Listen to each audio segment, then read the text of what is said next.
This is a topic which I learned very late in my journey, but it's very, very important. And I was helping. I'm helping make a company in these days, and when I start explaining this how to make more money through pricing and packaging, they were like blowing out. So pricing and packaging are two different topics, but we will explain this during our coffee break.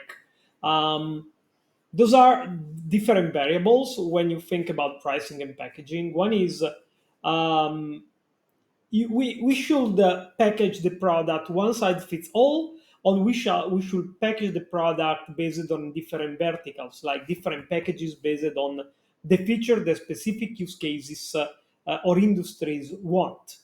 The second is the vertical marketing is more powerful because it's very specialized. The message is more targeted to our the industry we work in or the use case we work in.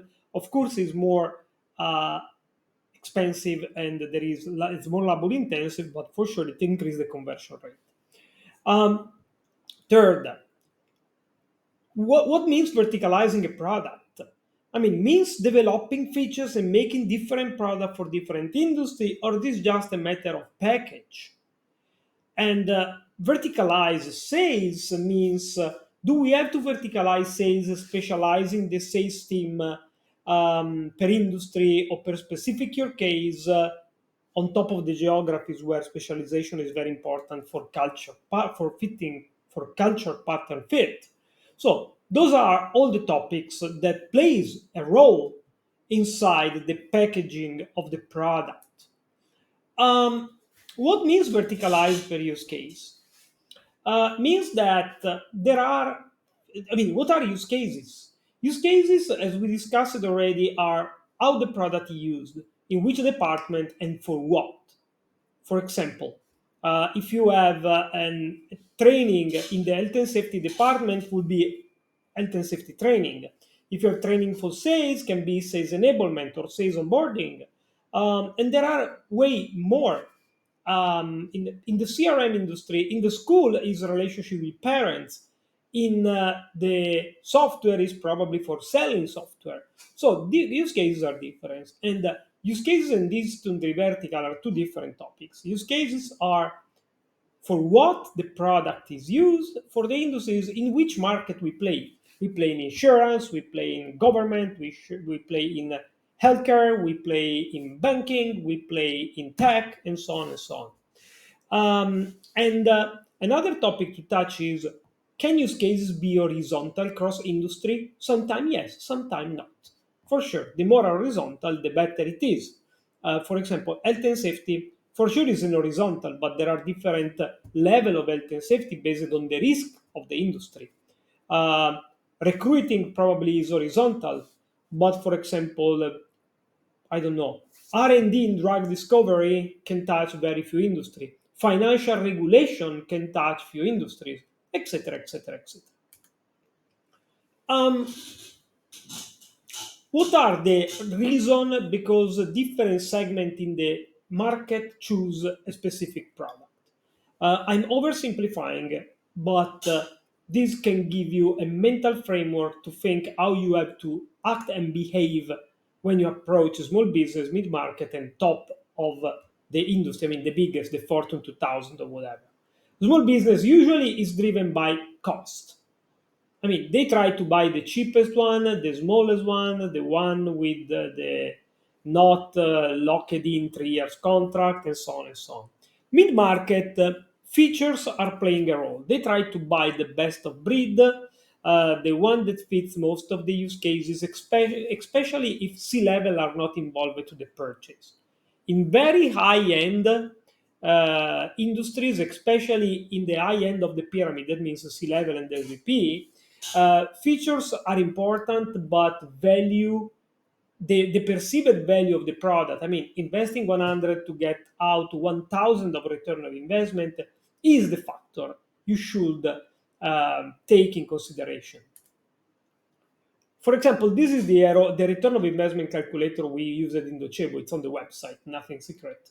And when we collect specific information from the customer, like the number of employees, the churn rate of the employees, and so on and so on, we input this data into a calculator, and we get that using the Docebo will reduce the churn by X, that reduce the cost of training by Z, etc., etc., etc. And this is an example of value selling, showing the return of investment from a monetary system, from a money standpoint, but not only. Um, and this is, for example, a very nice strategy when we do value selling. Step one, you have to identify specific data to use in your Excel model of value selling. And if a company is a public company, you will find it through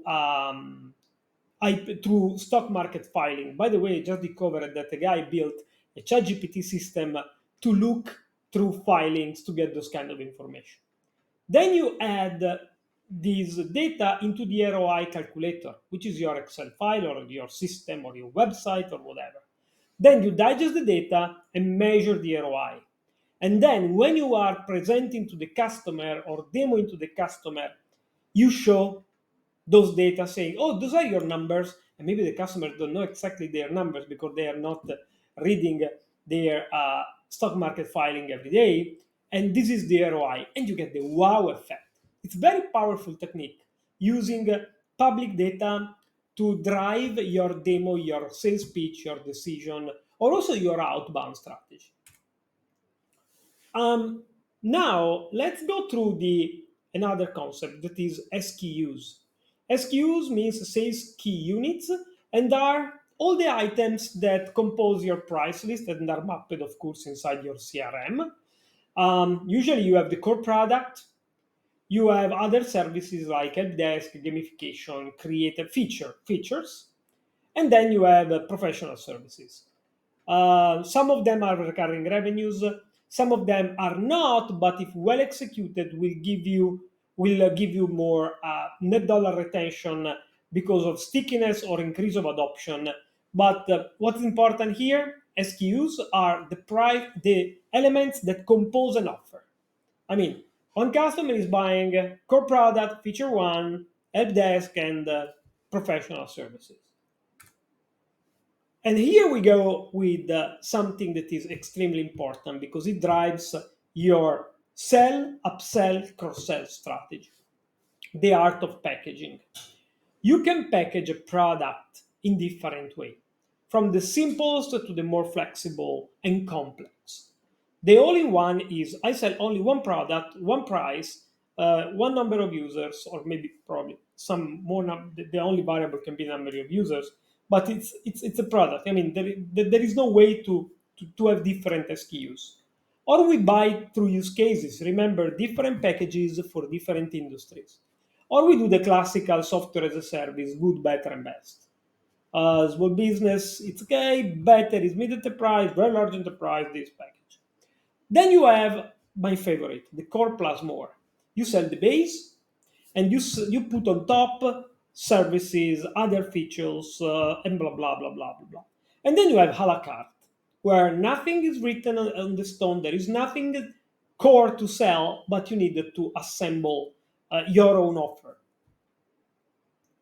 All of them have, from the left, the simple, it's easy to sell. The a la carte is very difficult because you need to have a consultant mindset.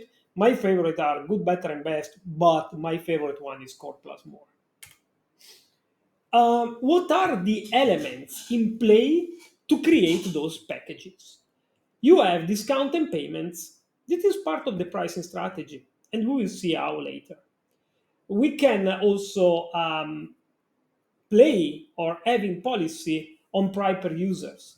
And who are the users to charge? The end users, the admins.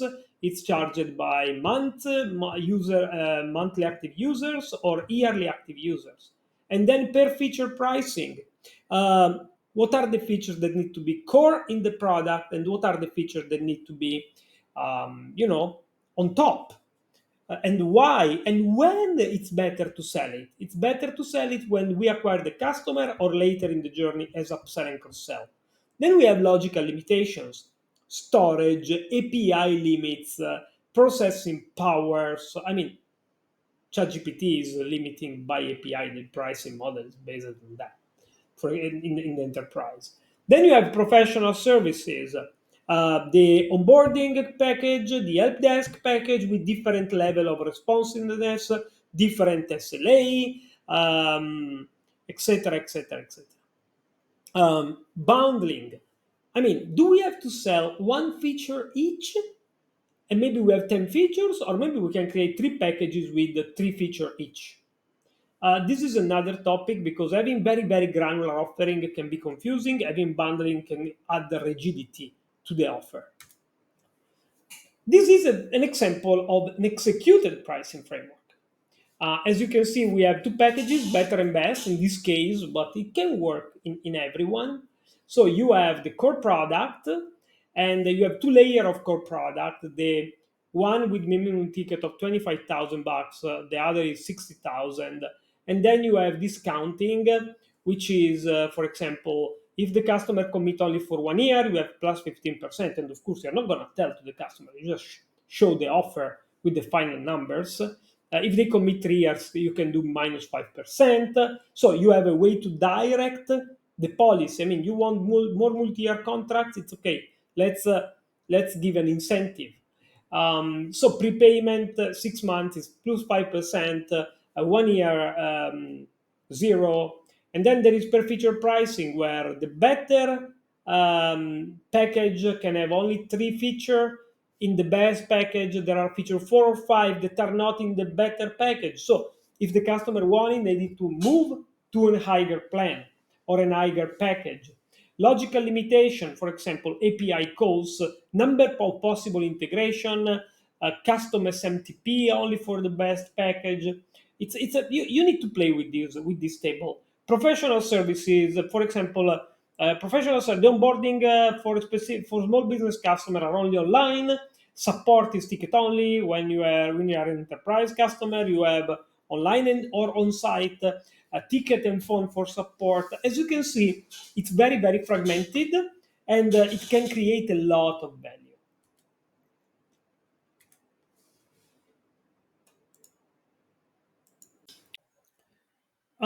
Sometimes the word or the phrase fake it until you can make it can sound weird, tricky, but when it comes into the packaging and bundling, makes total sense. Because if a product is horizontal, you can verticalize the product simply through wording and positioning. What I mean, a CRM sold in the schools can be renamed school management system, and the user database can be renamed in parents database.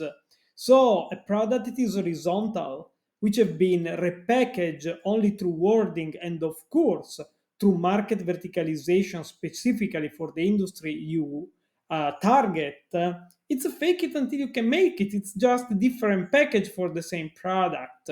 But with this, you speak the language of your buyer. So ideally, very likely, the conversion rate can be increased. A small story. I always considered pricing and packaging all together under a single umbrella. And so when I was asking if the repricing strategy was ready, I've been told always yes, yes, but I was not finding the packages, means the bundle, the product that are sold together, the upsell strategy for specific model. And I was saying, no, it's not ready. And they say, yes, the pricing are ready. Probably you are referring to the bundles or to the package that we sell that are not ready. So for me, pricing and packaging was the same topic, but from the operator standpoint, pricing was one thing, bundling and packaging was another. For me, everything stays under the same umbrella. This is the pricing page of this software called Orbit, and they do have